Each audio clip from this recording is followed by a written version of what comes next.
Evening. Welcome to the Salem Area Mass Transit District Board of Directors meeting. Today is Thursday, October 26, 2023.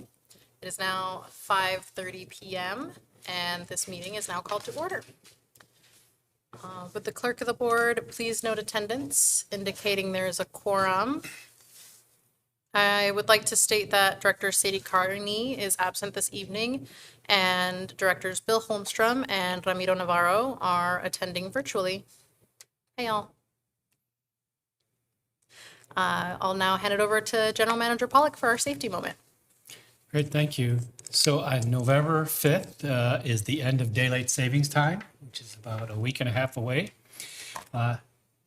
You can relish your 1 hour of extra sleep, but please keep in mind that it will get dark even earlier in the evening. It can be dangerous both at home and at work if you're not careful. So to keep yourself safe as the clock falls back, consider incorporating the following 3 recommendations into your life. 1, drive if you must with extra caution. After the clock turns back an hour, you might find that late afternoon driving or evening commutes is a lot darker than just a few days ago. In these conditions, you are likely to encounter busy streets that in low light conditions are more hazardous than usual. If that's the case, it's important to take extra precautions to protect yourself and those around you. Watch for cyclists commuting home from work, people enjoying a twilight jog or run, and kids wandering home from school after school activity. While you should always practice safe driving behaviors, the end of daylight savings times is a great time to redouble your efforts to watch your speed, use your turn signals, yield to pedestrians and cyclists, and always refrain from texting while driving. Number 2, be a safer pedestrian or cyclist. Whether you're walking to your next meeting or walking your pet, if you're on 2 feet or 2 wheels, you need to use a double dose of common sense at this time of year. You do see a big jump in pedestrian fatalities and injuries in the evenings in the fall. The change back to standard time makes the evenings suddenly darker. While drivers should watch for you, pedestrians have responsibilities too. Make yourself more visible by following these tips. Wear light-colored clothing and walk in well-lit areas. For additional protection, wear reflective clothing and carry a flashlight. Use intersections that have traffic lights and pedestrian signals and follow those signals carefully. Look left, right, left, and over your shoulder before stepping off the curb. Remain alert to potential danger. Stow your phone away and keep your attention on the road. And follow the law. Bicycles must have a front light and a back reflector in low light conditions. And the 3rd tip is to pay attention to your sleep cycles. Any disruption to your sleep cycle, even the seemingly minor 1 hour change that marks the end of daylight savings time, can leave you at risk of being fatigued. Gaining or losing an hour of sleep affects sleep patterns for about 5 to 7 days. Avoid caffeine after midday since it can stay in your system for up to 8 hours. While exercise can promote sleep, try to finish your workout 3 hours before you head to bed. Avoid using devices right before bed, and then create a conducive sleeping environment that's cool, dark, and quiet. Earlier darkness can catch us off guard if we are not accustomed to it, but paying extra attention can ensure we head into winter safely. That concludes my safety message. Thank you. And I am well aware of how hypocritical this makes me look consuming caffeine at 5:30 o'clock at night. But you know what? I didn't have Alan to give me that before this, so. All righty. Do we have any announcements or changes to the agenda? No. Nope. All right, so that'll just move us right along to public comment. We did receive written public comment from Adrian Lockhart and Mike Robinson. Each board member has received a copy of these letters, and I've asked General Manager Pollock to investigate these comments and provide a response to the board. Is there any members of the public or anyone online that would like to provide public comment at this time? No? Okay. Moving on to the consent calendar. Does any director wish to pull an agenda item? Seeing none, is there a motion to approve the consent calendar? I move to approve the consent calendar. I second. Thank you. So we have a motion and a second. All in favor, please say aye. Aye. Aye. Any opposed? No. All right, motion passes unanimously. And we'll move on to our action items. The first action item is the award of contract for the bus stop AIP Group 5 construction. General Manager, please present the staff report. I ask Chris French, Service Planning Manager, please come forward and make the report.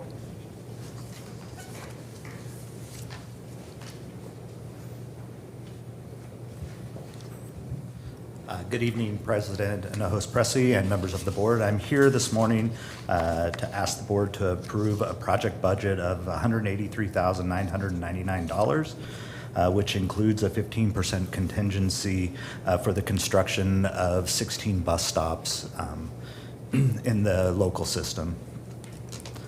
This is a project that's been ongoing for multiple years and will continue into the future. This is Group 5, so there's been 4 previous stops. These are to make ADA improvements, but also improvements for the general public for accessing bus stops and having safer access to buses. As I said, this group contains 16 stops throughout our service area. 11 of them are within the city of Salem, 1 is in Kaiser, and 4 are in Marion County. On August 4th, 2023, we posted the bid posted the package for bid on Oregon Buys, and it closed on September 18th. There were 8 bids. 5 of them were deemed responsive, 3 were deemed unresponsive. R&R contractor was the lowest bidder out of those bids, and they were also the contractor that did Group 4, so they've we've had some experience with them. For this project, the funds are FTA 5307, $165,102 are federal dollars, and the local match is $18,897 for the total of $183,999 with that 15% contingency, just as we're building the stops, that if something comes up that's unexpected from the designs, that we can adjust and complete the project.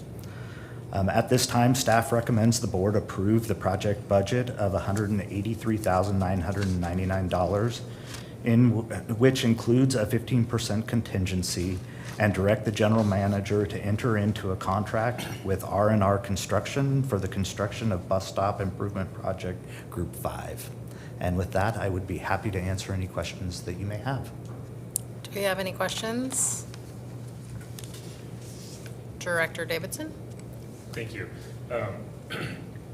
I'm hoping, Manager French, that you might be able to walk me through what it is that we as Cherriots do versus what the contractor does. So, correct me where I'm wrong here, but so with Group 5, I imagine that we had these locations identified so that the would-be contractors could look at those specific locations and then make decisions. Did we also provide plans of like Lancaster and Market, we want this, or? Yes, so the first part, before it goes out for bid, it goes with our engineering contract. It was with Century West for this particular one, but we identified these stops. We have identified a number of stops that are in future groups as well, and they actually do the engineering designs and send them through the city of Salem or the city of Kaiser or Marion County to get buy-off on the designs and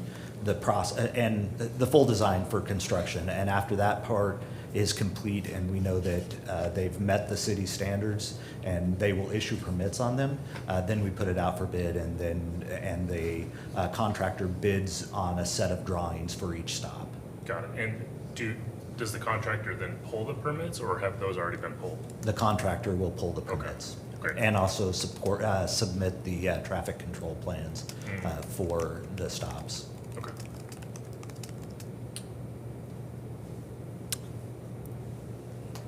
Yeah, you can go. For the Lancaster locations, were we able to dovetail our work with the ongoing improvements that Marion County is doing on Lancaster?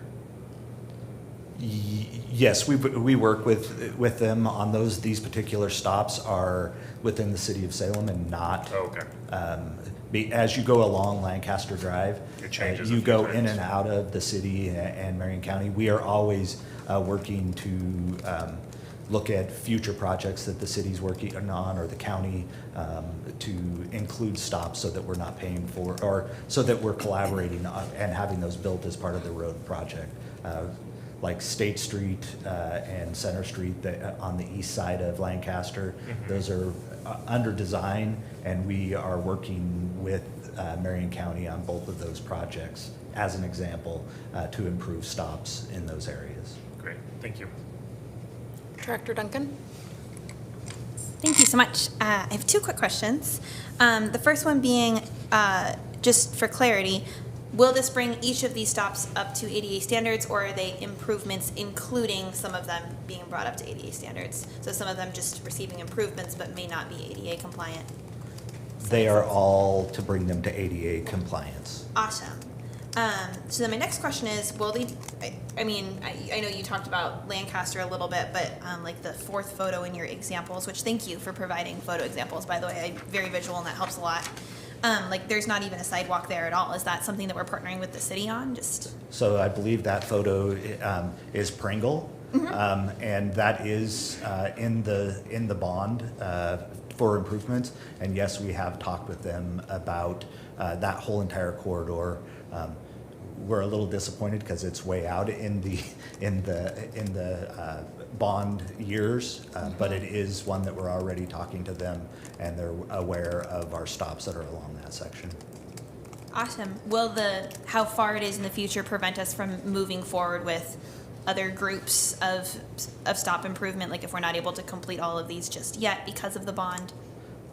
No, Timeline. we have a list of stops that we're continuing to work on. That example of Pringle is an example of some of the challenges that we face. And we have, I would say we have more stops and we currently have money to make improvements on that we will work through over time. So. Well, thank you very much. I appreciate it. Director Lara Midkiff? Thank you. Good to meet you, Manager French. I'm new here, so I'm going to ask a question for my own personal edification. And this comes from, obviously, in my capacity as a board director, but also as a wheelchair user who really relies on the availability of accessible stops. How does Cherriots go about determining which stops need improvements and brought into ADA compliance? Could you walk me through that process, please? So how do we determine them? Yeah. So this list of stops have been developed was developed many years, but some of the main things that we focus or that we work on is anything that is separated from the curb that has landscape between it. Those are high priorities. High ridership stops that have lots of ridership at them. Those are there. And then there's some of the stops that are within the system, like the Pringle stop. There's not a solution that we can create right now without significant improvement from city infrastructure or county. So the ones that have barriers that we can address within our control, that's where we focus. Some of the challenges that come along with that as we work with property owners, because not all of the stops are within the public right-of-way. They won't always agree to allow to have the depth that we need for ADA compliance. So that's a challenge that we work with. But finding the ones that have, I don't want to say simple, but are low-hanging fruit that we know there's a challenge that we can address very easily, that's where we've been focused. Thank you. Am I allowed a follow-up question? Yeah, go ahead. And I appreciate the the challenge of a lack of basic infrastructure that allows for these improvements to occur. And Director Duncan and I were having a conversation about that just a few days ago. Now, this may be a difficult question and one you're not prepared to answer right now, but how many of our stops are not ADA accessible? I don't have that answer for you right now. One of my team's projects for this year is to bring on a temporary employee to visit each stop and evaluate each one of them so that we know all of the conditions at the stops as far as ADA compliance, lighting, speed, things that, hazards that are there that we want to identify. And so by the end of this fiscal year, we should be able to provide the board that information with relative certainty. I look forward to hearing the results of that study. Thank you. Director Navarro? Thank you. Yeah, so I just had a question. I was wondering if during the process of getting some information and input from the community that we're working in, are we engaging business owners and homeowners as well to make sure that it's not something that's going to disturb them too much if there's construction going on in front of their business or their home? That is part of the process. We have a project management contract with Mott McDonald that they work on our construction projects, and part of their responsibility is making contact with the homeowners.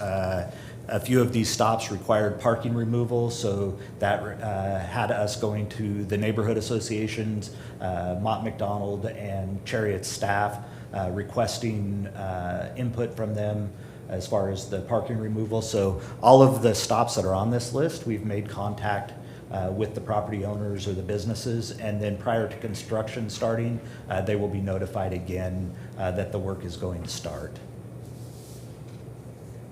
Awesome, thank you. And I'm just going to check, Director Holmstrom, do you have any questions or anything? Nope, okay. Well, thank you very much for this presentation. I appreciate it. Is there a motion on this item? Go ahead. My first motion. Hey, And what a salient topic it is for me. I just read this here. yes. Okay.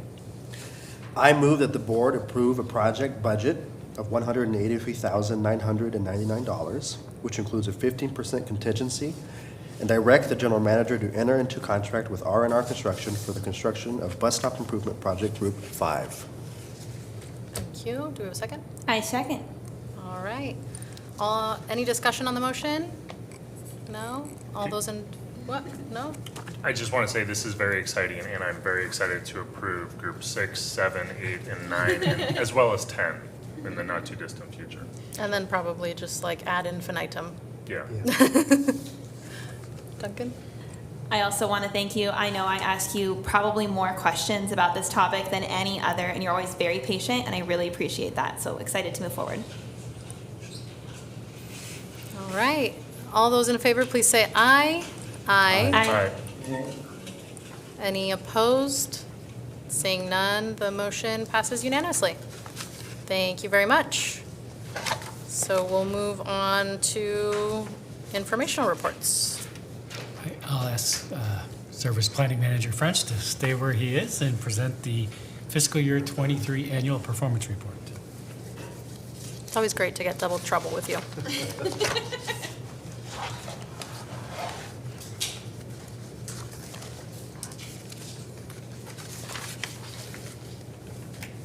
So thank you for letting me sit here in front of you again for a few more minutes. I'm here for the fiscal year 2023 annual performance report. So in this, I want to cover a few items in review that are kind of important to the district. So in July, with the start of the year, we're really gaining traction with the city and developers for including new stops in the system. So in July, we had 2 new stops that were required by the city to be built with new development for future routes. Exciting to tell you, staff were out there today and took pictures of the stops completed. So not only were they required, they're actually built and in place and ready for the South Salem Transit Center. In September was the Youth Zero program that kicked off for the 12-month pilot project for youth to ride free on our system, which was really exciting. And then in October, the fares analysis that looked at making that youth program permanent, as well as unifying the fares for the regional and local system, as well as laying the ground for UMO to start. In December, the board approved the long-range transit plan, which was a lot of work for my team, but really exciting for the district to have a 20-year plan, as well as approving the 2024-2025 STIF applications for consideration by the Oregon Department of Transportation. In January, the board approved the new fare structure to make the youth fare permanent, as well as the unification of the fares and laying the groundwork for the UMO launch that happened later in the year. In March, the My Trolley, we worked with Monmouth and the blocking, and a month later, the My Trolley service was started in Monmouth and Independence. In April, work started on the South Salem Transit Center kickoff architectural and conceptual designs, which is exciting for us to get started, and 4 new stops with developments were required by the city. In May, an additional 4 stops were required within the city, and all of these stops are not ones that we currently provide service to, but are future planning for us to be able to have stops in place, which is exciting. And then in June, additional 2 stops were approved or were required by development. That's 13 stops that are in the system that, as we expand our service and look to move into the future, we're not having to figure out how to put stops out to provide the service. Next, a summary. This kind of summarizes all of the services, but it's really exciting to see that we're up 34.6% total boardings across the system for the year, and we're seeing an increase in the revenue, or boardings per revenue hour across the system, with a 28.1% increase over to FY22. So throughout the year, we made some changes to improve. In September, we made some adjustments, getting back to 15 minutes on the route. 17, we launched the new regional ADX and added an additional trip to the 45. So with all of the challenges through the previous years, we're still making changes and improving service for the community. In May, we were able to reinstate later service, so the evening stiff service, and we were back to 100% in service, which also included extending the 15-minute service from 6 to 7 p.m. We had no reductions in service, and modifications. We had some stop modifications on the 11 and 19, and then in January and then in May, the 40X and 45. We were able to move some stops within the system to help with some routing to increase or to make routing better and not have out of direction travel and difficult left and right turns out of a neighborhood.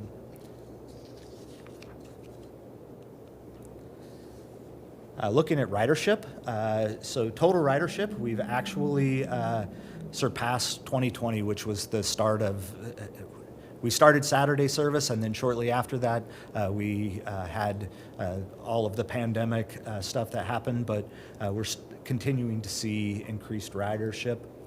We haven't quite reached the riders per revenue hour yet for the system. We're still a little bit behind, but I would suspect that that is a very short-term problem, or I think we will surpass that 12 very soon, if we haven't already. Total weekday boardings are a little lower than FY20, but still really close, and the weekday ridership. But we have Saturday that has shown a significant jump with ridership. And Sunday as well, a significant jump. I would say some of just thinking about how people travel with us not having weekend service, they had to travel Monday through Friday. And so it doesn't surprise me to see some of those trips moving to the weekend and weekday ridership not being quite up as much, but with that weekend ridership, it kind of all levels out. Holiday boardings. As you can see, all of the holidays that we provided service on, we've had drastic increases, with MLK being close, above or equal to our Saturday average ridership. And thinking about holidays, that's something in the future that will really need to be looked at for how we address holidays. And with that, that completes my report, and I would be happy to answer any questions that you may have. All right, I'm gonna look to Zoom first to see if there's any questions from Director Holmstrom or Director Navarro. No, thank you very much. Okay. And, all right, and Navarro's good. Anyone here? Director Davidson? Thank you. So thank you very much for the report, Manager French. First, I want to just applaud, I guess, the totality of Cherriots for the no reductions and no eliminations of service. I think that is huge. We've been experiencing, as well as everyone else, significant changes in the industry. There's been a whole lot of work from all levels of Cherriots. Just getting full staffing, I think, was a quasi-Herculean effort. And so, yes, I want that to be noted, that is very significant.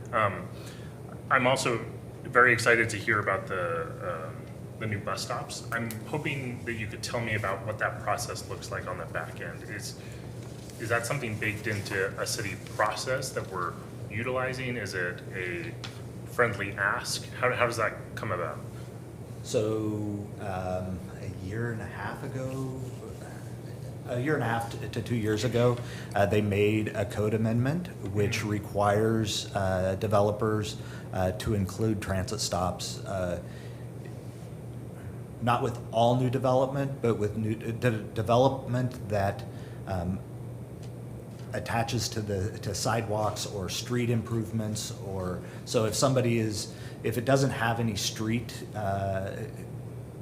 effect, it may not necessarily trigger it, but any development that is going to require them to put ADA connections or pedestrian connections to the sidewalk to the front of the store, or Lancaster Mall kind of areas, like that would allow us to say, while you're doing that, we request a bus stop. And so we used to have the system that you kind of talked about. We would request, and they would say, thank you very much, yes, that sounds like a good idea, and the developer didn't have any responsibility.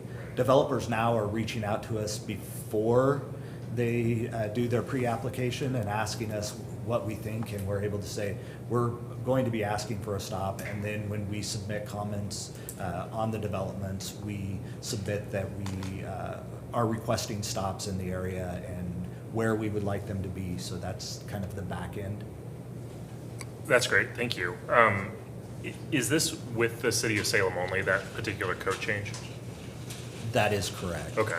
I mean, I think this is obvious, but I'll state it, that it would be wonderful for Kaiser and the county to do that as well. I'm generally speaking loath to add additional burdens to individuals or entities that are building housing, given the protracted crisis that we're in around housing. But because housing and transportation costs are so intricately linked, I think this justifies the what I think is probably a rounding error in the actual cost of housing construction. But yeah, that's wonderful to hear. Could you, one last question around the bus stops. Do they actually put like a bus shelter there? What is a bus stop to a developer? It is, so especially with the current street design, Yeah. there's a landscape barrier usually between curb and sidewalk. So what that is we're asking them to build a front door ADA accessible pad that is at least 6 feet wide and 10 feet, or 8 feet in depth, sorry, with no more than 2% cross slope. And then we're also asking that they build the back door pad that's 11 feet behind and is 10 feet wide. So really it's just the concrete being poured, so Sure. it's not a sign, it's not any of that. The other thing is it puts no parking in Right. front of those stops from day one. So we don't have to go back 10 years after everybody's used to parking there and saying, hey, we want to remove parking here, and they say, well, that's where I park my motorhome, we don't have that. It's Yeah. already in place, so that's the benefit. With talking about the city of Kaiser and Marion County, especially with the city of Kaiser, we've had really, there's so much, not that we shouldn't look at that, but we usually, their process is much simpler. Sure. And so when we ask for stops, it's an easier process. Yeah. And developers in Kaiser have reached out to us. Along Verda, there's a new apartment complex that's going in there, and we had conversations with the developer to upgrade our stops, and so they had to put it in another location and helped us. In Kaiser, there's not quite as much open land to develop, but we definitely are monitoring, and we get the land use stuff from the city, so we could definitely look into their codes and what's required. Sure. That's really great to hear. The description you gave of the bus stop, I mean, that's significantly better than my neighborhood bus stop, I'll just say it that way. And around the parking, are they delineating do not park here in any meaningful way? Is there a sign? Are they painting the curb? It depends on the area, but most of the places in the city have the signs that actually post that says no parking from here to here. Okay. So that's Great. Most of the city doesn't use a lot of paint. They prefer to use signs to indicate paint. Every year you have to go back out there and Sure. redo it and make sure that it stays. And when you have buses coming in, even though we don't like them to rub the tires against the curb, Yeah. It's challenging, as I can attest to. This is not a question, but a comment. I would be very keen to see increases in revenue hours on holidays, especially as they land on weekdays or Saturdays. Basically, any day that's not a Sunday, because holidays run at Sunday service. And so I know that costs money. I would love to know how much, and I would love to find the money. So. General Manager? Yeah, I would just like to reiterate a comment that Manager French talked about the code amendment change. That was pretty significant for us because for years, it was almost felt like we're asking nicely and hope everyone cooperates. Now there's actually some teeth there, and you're seeing the impacts of that. And took a lot of staff work and work with the city to make that happen. And I think will bear fruit for years to come, making this process much more and simpler is not the right word, but better for us to allow us to get what we need, even though we may have to wait a few years to get the service in place. We don't have to go back and try to become everyone's bad bad person because we're making them move their parking. It's already done up front. Yeah, I'm really excited of how amenable the city has been with us, like on that code enforcement change, and also like that they're starting to allow buildings to get built a little bit higher if they're like right on our core network lines. So I'm really excited for all that. Director Duncan? I have a comment more than anything, not really a question, but I really wanted to emphasize, I really appreciate the year in review summary and the increases in boardings and revenue hour boardings, and then talking about all the increases we did, because I just want to highlight how the work that we're doing is supporting a population who wants to be using this service, and the more we provide, the more they show up. And so the city of Salem meeting us where we are and preparing for the population increases we know we're going to have and the increased demand on our services is vital for us to be able to continue to serve the community, and putting the numbers out in front of us like this is really helpful in supporting what we're doing with data. I know that there are a lot of people in Salem who don't take the bus, and it can feel like, oh, not that many people are impacted, and this really highlights that many people are impacted, and the more we do, the more people are finding the service accessible and the more people use it. And I just wanted to highlight that because you did that really well here in numbers, and I didn't want that to get missed. So thank you very much. Yeah, no, I'm definitely seconding Director Duncan's comments. I mean, also kudos to whoever put all that information together in such like a very appealing graphic. I feel like we should call that the year of Cherriots. I mean, I'm totally co-opting that after like my favorite author, Brandon Sanderson. He did a year of Sanderson because they rolled out like something every quarter, and it feels like we rolled out something every quarter for the community. So it also attests to the great work that our entire team is doing. So thank you very much. There's a lot of good people putting hard work behind this, so. Absolutely. All right, that moves us into our general manager's report. All right, thank you. So in front of you, you do have your board talking points for the month ahead. Just want to reiterate one of those, and that's the ETC Institute survey. So beginning Saturday, we will have survey takers. This will be wave 3 of the customer satisfaction survey. And we're also right in the middle of the community value survey, and hope to have those results back in December and share them with you probably at the January board meeting. Also, earlier this week, Strategic Initiatives Administrator Bobby Kidd led a group of Marion County Sustainability Network business representatives on a tour of Kaiser Transit Center. They met here at Downtown Transit Center, rode the bus out to Kaiser Transit Center, toured all the sustainability features that are featured at that facility, and rode the bus back. And word back was a good morning was had by all, even though the weather was a little crummy, but it was a great way for us to showcase our leadership efforts in the sustainability arena to fellow sustainability folks within Marion County. In addition to that, Strategic Initiatives Administrator Bobby Kidd also was a presenter at the Texas Transit Leadership Institute this week.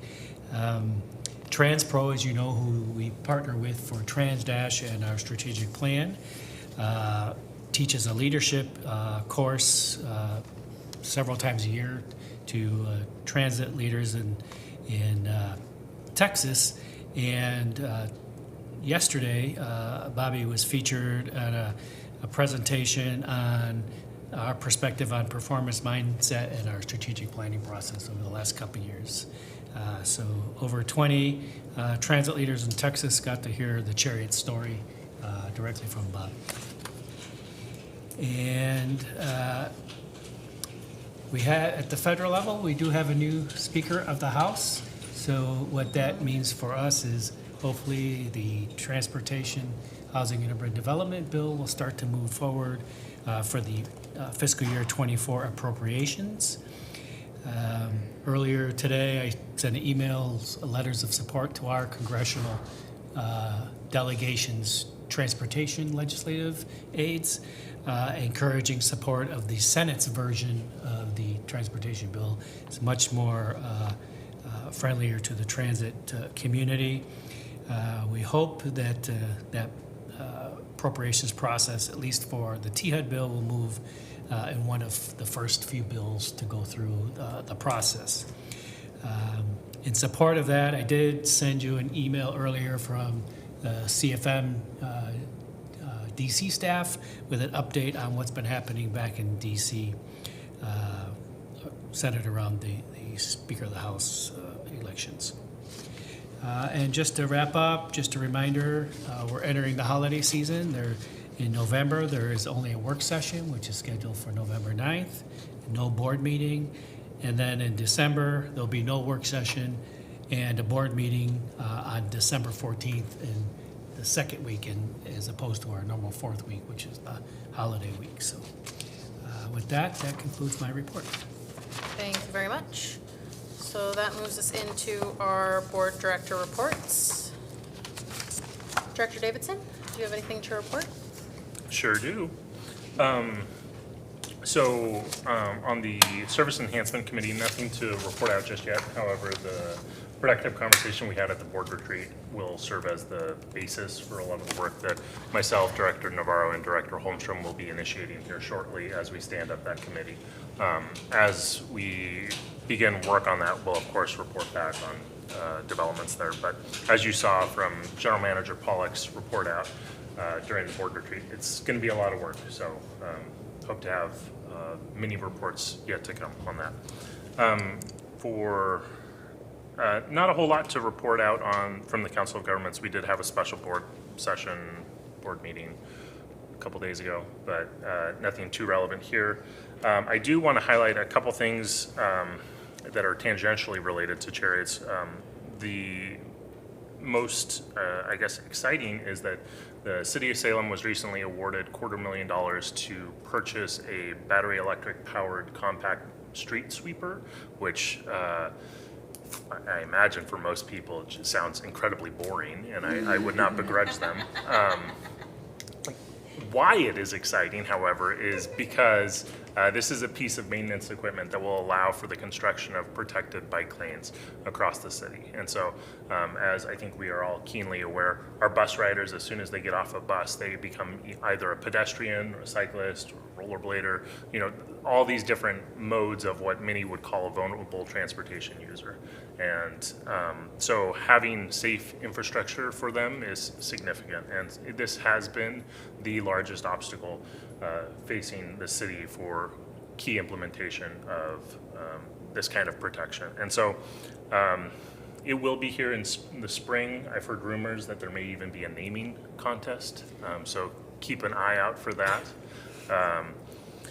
And in a similar vein, the City of Salem is making substantial headway on the Union Street family-friendly bikeway, which will serve as a connection point from Commercial Street on out to Summer Street initially. They have plans to make it wrap until 12th Street, but it's significant for a couple of ways. For us at Cherriots, Union Street is the key conduit between West Salem and then downtown Salem, East Salem, and well, the rest of Salem.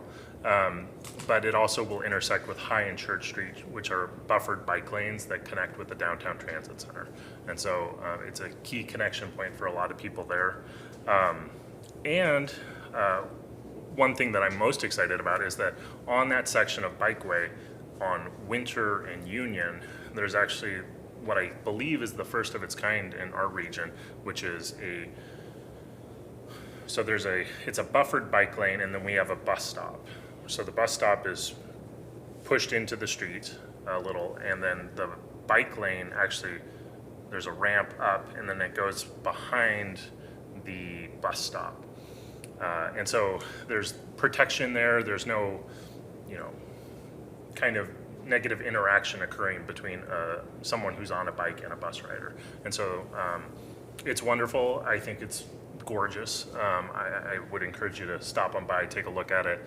And then they have started striping Union Street. The weather has delayed some of that, but they hope to be substantively complete on the striping on Union Street, at least that section, by the end of the month. And then the new signal on what is it, commercial and union, I think will launch in November. And Liberty. It's Liberty, thank you. And that's significant because right now, if you're a cyclist, you have to basically engage in a very high stakes game of Frogger to cross what is functionally a state highway. It actually is a state highway. So, yeah, very exciting. And that's my report. I just had a moment where I'm thinking like, where's like the cutoff point where people still know what Frogger is? 'Cause like I played Frogger and now I'm like anyway, complete deviation. Director Holmstrom, do you have anything to report? Yeah, thank you, Pressy. So I did attend the Community Advisory Committee meeting this last week, I guess it was, and had a good meeting there. There was a presentation from Kiki Doman, similar to the one that we had not too long ago on the commuter options and group pass program. That was so well received by the advisory committee. And then also there was quite a bit of discussion on there's some turnover that's going to be coming up here with some folks that are coming to the ends of their terms, and then some folks that are applying to be on the committee. So it's something we're going to have to keep an eye out for. There's going to be a few new faces on the advisory committee. There was quite a bit of updates from a lot of subcommittees on this advisory committee, and so they had a lot of reports from that. President, as you know, you were able to come and address the committee on what we're up to as far as a board of directors, and that was appreciated. So thank you for that. And those were the key points I think from that advisory committee. And of course, was happy to attend the board retreat this last weekend, or was it this last weekend? I'm losing track, or the weekend before, whenever it was. And I think that's about it for me. Thank you. Thank you. And yeah, I was really. Thing. I'm sorry. Can I step in again? I'm sorry. Yeah, go ahead. Sorry. So yesterday, actually, afternoon, I traveled to Woodburn with the general manager and our chief planning and development officer to meet with a whole room full of folks from the Mid-Valley area who are interested in advancing extension of rail service from the Portland metropolitan area down to Salem on the old Oregon Electric Corridor. So that was, I think, exciting. Still early days there. Representative Mannix was there, and he's very supportive of it and would like to be advancing a bill in this next session. So we'll continue to work with CFM and folks on that, but I think, still more to come there. Thank you for sharing that. I was gonna mention that. I was like, you went as a Cherriots representative. We need a report on how that went. And yes, it was also really good to get to meet with the Community Advisory Committee. They're very animated, I think, about the work that we're going to be doing for the service enhancement of here at Cherriots, and also just kind of like a general shout out to the community, whoever's paying attention, that yes, we do have positions getting opened up on the committee. So if you're interested, please do apply. Director Duncan? Thank you very much. So I have a few minor updates. DEI committee met again. Very excited to welcome our new HR manager. It was lovely to have you. And we talked quite a bit about expanding our bus route program from I guess we can call it now like a pilot project that we did with the Pride Bus this summer, and what that will look like over the next few years, what's realistic, how much we can do, and how quickly we can do it. And I'm really excited. I'm not going to give away too much just yet because I'm going to let staff do their thing, but I'm very excited to see this become a more robust and representative program. And there's been some really good conversation on it, and that's all I'll say for now. Let's see. The steering committee for the MWAC, we have an ACT steering committee that has been meeting. We met again. to develop goals. We have one more meeting before we present to the full MWAC board. And basically, my understanding is that ODOT will use this to kind of be able to engage on our behalf and try to assist us when funding is available to secure it for the projects that we have. And this is the part where I make like a little bid to the community, because this is something that's taken me a long time to fully understand, and I sit on this board. But where to ask for the things that you want can be kind of confusing. If you are looking for different things, finding out who's in charge of that sidewalk or who's in charge of that stoplight can be difficult. But our power is limited to what projects are presented to us, and so if you want to see a certain type of project presented, talk to your city councilors. That's a really good place to start, and if they don't have control, they can usually tell you who does. But yeah, so I'm really excited to see what this direction will do, and having closer engagement with ODOT, I'm hoping will help us be able to have more access to more funding. We are going through an interesting time, I know, with funding in the state, and so having an open channel of communication as we go through these changes, I'm really hoping will be advantageous to us. I do feel like we're being heard at the table. I'm very glad that I've been able to be on the steering committee, and I look forward to being able to bring you the final product once it's been completed. Like I said, we have one more meeting before we present it, and then it will be open for comment, so I'll let you guys know along the way. So feeling good about that.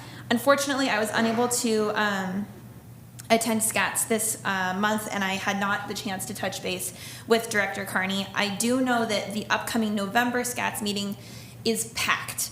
So if you're interested in anything happening with funding, definitely go check that out, because it's a packed agenda, and if you have a comment on something, the likelihood of it getting on the agenda in November is high because there's so much on it. So definitely please keep your eyes open for that.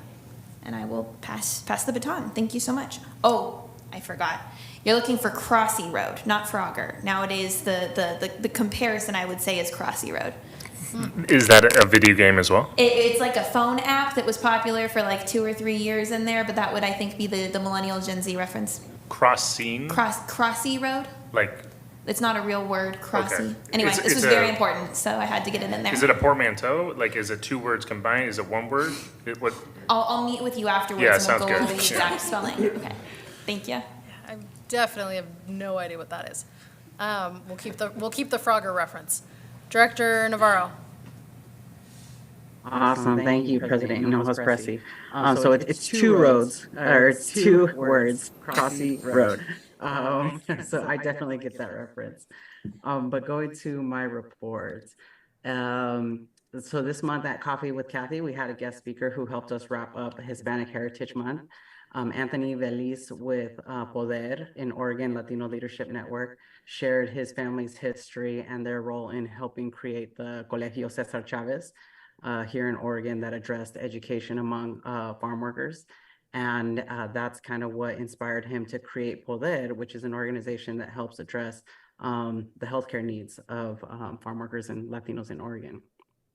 The Kaiser Chamber announced recently that the annual Turkey Dash has been canceled this year due to a lack of funding and interest. So the Chamber will be focusing their efforts on the Christmas events in Kaiser, like the tree lighting, the Giving Basket program, and the Holiday Lights Parade. Mayor Clark shared just recently with us a map on the route for the Miracle of Lights drive-through that happens in Kaiser. So we'll be sharing that here. I'll be sharing that here in a couple weeks, and I'll share that with General Manager Pollock so that we can get that out as well, so that folks know when that's going to be starting to kick off the Christmas season of December 1st through the 26th. Sorry, I thought Christmas season started in November. Okay. And keep an eye out for the Southeast Kaiser Community Center's Christmas events that will be recruiting for volunteers this next month to help wrap gifts. And as always, they're having community dinners every Friday. And that concludes my report. Thank you very much. Director Laura Midkiff.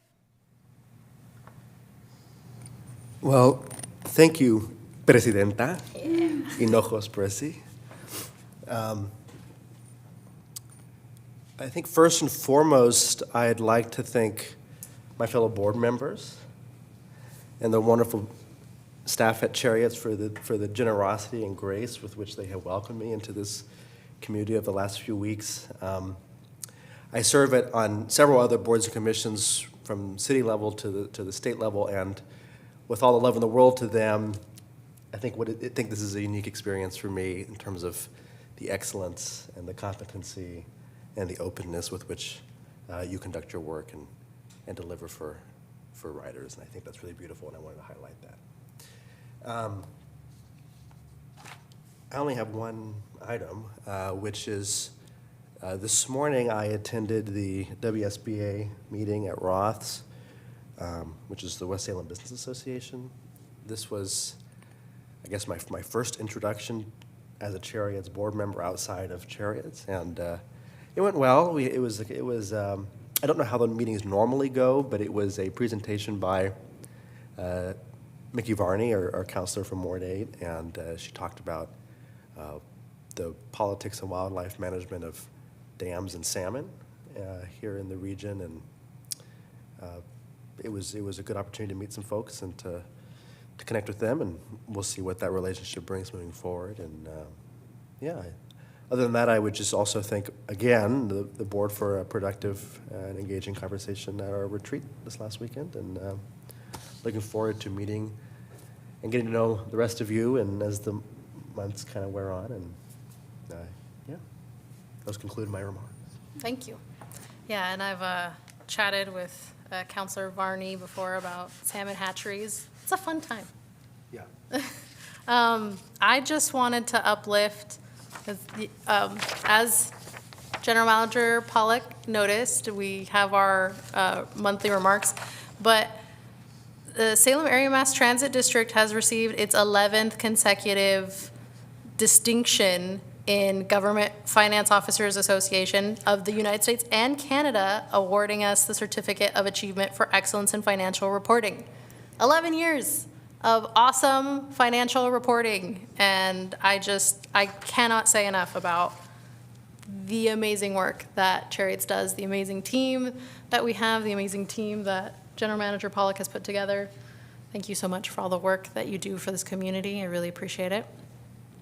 And that's really like the number one thing that I really wanted to uplift is Cherriots is awesome. Is there anything else that anyone would like to add for the good of the order? Could I add just one thing? Yes. So I went to the Gilbert House, and I experienced firsthand the new Cherriots display and interactive. It's wonderful. It's fantastic. So even if you don't have children, you know what, borrow a child, go experience it. Maybe don't go on your own, but yeah. Hey, you know what? We deserve to have fun too. No, Because, I mean, after Director Holmstrom brought it up, I immediately took my child to it, and I waited very impatiently for her to give me a turn in the driver's seat. same. Yeah. It was great. Okay. Well, thank you very much, everyone. It is now 6:29, and we are adjourned.